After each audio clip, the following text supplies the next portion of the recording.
Hello, I'm Ben Byram-Wigfield, and this is my introduction to using Dorico notation software for anyone who's already familiar with Finale. If you want to import Finale files into Dorico, you will need to export them as MusicXML. Now, in Dorico's application preferences, there are lots of settings for MusicXML import, which mostly cover whether Dorico should follow what's in the file or not. Now, you might think that you would want Dorico to import everything, but in fact, I'd recommend checking as few of these boxes as possible. Let's take beaming as an example. Here's a piece in Finale with some notes beamed together. If we tell Dorico not to observe the beaming in the XML file and then import it, you will see that we get breaks at the secondary beams which weren't present in the original Finale document. This is because Dorico has its own notation options with settings for beam grouping, and this includes whether secondary beams should be split or not for the entire flow. Now, if we close this document, go back to our preferences, and tell Dorico to observe the beaming from the XML file, then we get Finale's beaming, regardless of the options that we've set in notation options. In other words, Dorico has applied a manual override to the imported notes, as if I had manually beamed together those notes myself. Any new notes that I add to the score will follow Dorico's notation options. I can, of course, remove the manual override by resetting the beaming. So, if you've made a piece that you have particular things that you want to include in the file, say for instance you've made a piece with dashed ties, perhaps to show editorial additions, then you will want to import those as overrides. But if you haven't, then I would recommend deselecting these boxes so that everything will follow Dorico's settings.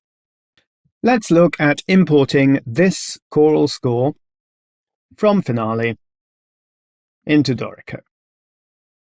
Import the XML. Okay, and we get this. Obviously, there's some spacing issues there.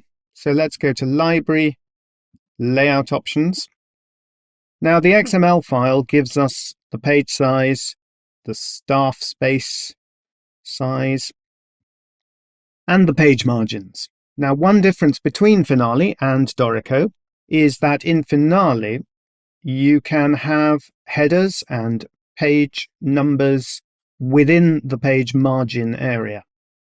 Whereas in Dorico, whatever you set as the margins, everything else is on the other side of that.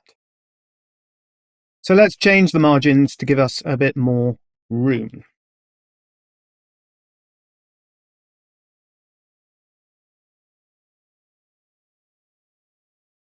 Okay, you can see that's fixed our spacing issues, and the score is pretty well laid out.